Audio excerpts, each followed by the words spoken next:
Hi viewers எல்லாத்துக்கும் வணக்கம். இன்றைக்கி நம்ம வந்து திருச்சியில் உள்ள பொன்மலை சந்தைக்கு தாங்க போயிருந்தோம். பசங்க வந்து வாத்துக்கறி கேட்டிருந்தாங்க. சரி வாங்க போய் வாங்கிட்டு வரலான்ட்டு போயிருந்தோங்க. வாத்து வாங்கியாச்சுங்க. 3 வாத்து 600 வாங்கினோம். இன்னுமே கம்மி பண்ணி வாங்கலாங்க. விற்றவங்க வந்து கொஞ்சம் வயசானவங்களாக இருந்தாங்க. எங்களுக்கு குறைக்க மனசு வரலங்க. அவங்க சொன்ன விலைக்கே 3 வாத்து வாங்கியாச்சுங்க. வாத்து வாங்குறது கூட பெருசு இல்லைங்க. அந்த வாத்தை க்ளீன் பண்ணுறதுக்குள்ளே போதும் போதும்னு ஆயிடுதுங்க. அவ்வளோ சீக்கிரம் யாரும் க்ளீன் பண்ணி தரமாட்டுறாங்க. வாத்தை க்ளீன் பண்ணியாச்சுங்க. சூப்பரான க்ளீன் பண்ணி கொடுத்தாங்க. நல்லா வாட்டி மஞ்சள்லாம் தடவி நமக்கு பக்காவாக கொடுத்துட்டாங்க. இப்போ வந்து வாங்க நம்ம எப்படி செய்யலான்ட்டு பார்க்கலாமா. இப்போ நம்ம வாத்துக்கு என்னென்ன தேவை, தேங்காய் ஒரு 1/2 மூடி எடுத்தாச்சுங்க. அப்போ 1 ஸ்பூன் ஜீரகம், 1 ஸ்பூன் மிளகு, 3/4 ஸ்பூன் சோம்புங்க, அதுக்கப்புறம் பூண்டு பல் ஒரு 10 பல், இஞ்சி துண்டு 2, அதுக்கப்புறம் தேங்காய், சின்ன வெங்காயம் ஒரு 10, ஒரு 3 தக்காளிங்க. பெரிய தக்காளினா 2 போட்டுக்கோங்க, சின்ன தக்காளினா 3 போட்டுக்கோங்க. இப்போ இது எல்லாத்தையுமே நல்லா பச்சை வாடை போகிற அளவுக்கு நல்லா வணக்கிடணுங்க. எந்த ஒரு குழம்பும் நம்ம வச்சாலுமே அதை வந்து நல்லா வணக்கிட்டு நீங்கள் செய்யும் போது அது வந்து டேஸ்ட்டு நல்லா டபுளாக காட்டுங்க. இப்போ வணக்கினதெல்லாம் நல்லா மிக்சியில் நம்ம நைஸாக அரைச்சிருவோங்க. அரைச்சி இப்போ எடுத்து வச்சுக்கலாம். இப்போ சட்டியை வச்சு தேவையான அளவு எண்ணெயை ஊற்றிட்டு பெரிய வெங்காயமும் சின்ன வெங்காயமும் தேவையான அளவு போட்டு நல்லா வணக்கிடலாங்க. வணக்கி நல்லா அது வந்து பச்சை வாடை போகணும். இன்னொன்று என்னன்னா, வெங்காயம் வந்து நல்லா சுருளணுங்க. நல்லா ஒரு ப்ரௌனிஷ் ஆகணும். ப்ரௌனிஷ் ஆகி நல்லா வெங்காயம் இதாக இருக்கும்போது அதுக்கப்புறம் நம்ம அரைச்சி வச்சுருந்த மசாலாவை அதில் போட்டுடணுங்க. போட்டு நல்லா நம்ம வணக்கணும். இன்னொன்று, பொன்மலை சந்தையில் வந்துட்டு எல்லாமே நம்ம சீப் அண்ட் பெஸ்ட்டாகவே இருக்குங்க.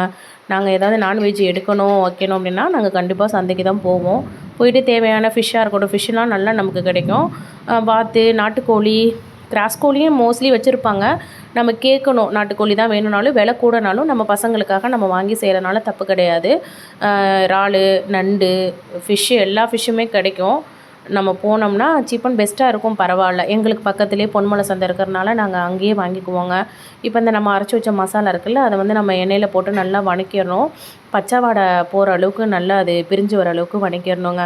நான் வந்துட்டு என்னால் முடிஞ்சதை நான் செஞ்சு அப்லோட் பண்ணிக்கிட்டு இருக்கேங்க. உங்களுக்கு பிடிச்சிருந்துச்சு, உங்களுக்கு எதாவது டவுட்னா நீங்கள் வந்து எனக்கு வந்து கமெண்ட் பாக்ஸில் கேளுங்க. நான் இன்னும் நிறையா ரெசிபி போடுறேன்.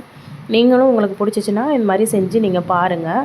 பார்த்துட்டு கண்டிப்பாக எப்படி இருந்துச்சுன்னு சொல்லுங்கள். இப்போ அந்த மசாலா எண்ணெய் பிரிஞ்சு வந்தோன்னா நம்ம அதில் வந்து கொஞ்சோண்டு மஞ்சத்தூள் சேர்த்துக்கணுங்க.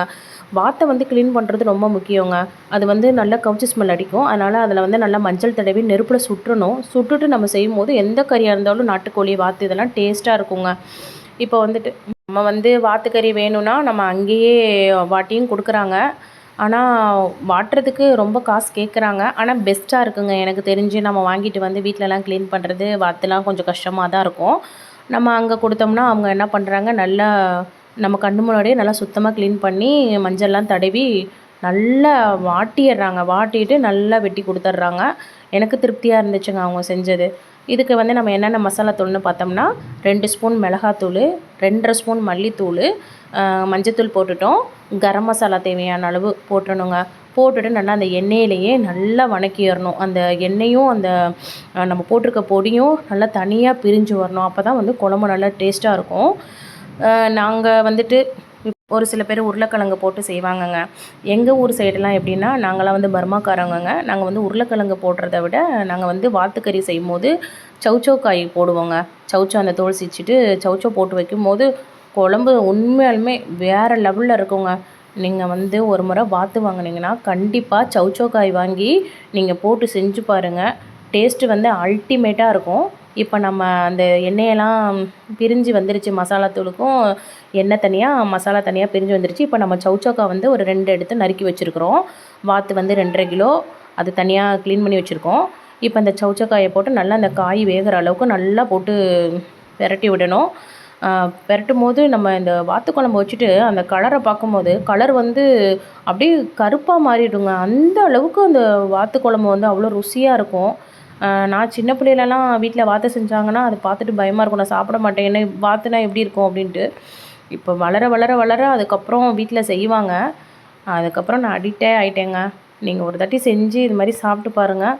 டேஸ்ட்டு வந்து வேறு லெவலில் இருக்கும். இப்போ அந்த அந்த சௌச்சக்காய், அந்த மசாலா எல்லாம் ஒரே இதில் ஒன்றா கலந்து வர மாதிரி செஞ்சுட்டு உப்பு போட்டுறணுங்க. தேவையான அளவுக்கு உப்பு போட்டுட்டு நம்ம வேக வச்சுருந்த கறியை எல்லாத்தையுமே எடுத்து போட்டுறணுங்க. போட்டுட்டு நல்லா சுற்றி கறி அந்த குழம்பு எல்லாமே சாறுற அளவுக்கு நல்லா கிண்டி விட்டுடணும்.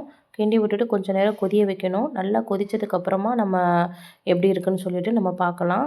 நீங்கள் வந்து இதை கண்டிப்பாக ஒரு தாட்டி ட்ரை பண்ணி பாருங்கள். பிடிச்சா லைக் பண்ணுங்கள், சப்ஸ்கிரைப் பண்ணுங்கள், கமெண்ட் பண்ணுங்கள். இப்போ நம்ம வாத்து குழம்பு ரெடி ஆயிடுச்சுங்க. அல்டிமேட்டாக இருக்கும். இதை வந்து நீங்கள் தோசைக்கு, சப்பாத்திக்கு, சாதத்துக்கும் பிசைஞ்சு சாப்பிட்டுக்கலாம். கண்டிப்பாக சப்ஸ்கிரைப் பண்ணுங்கள், லைக் பண்ணுங்கள்.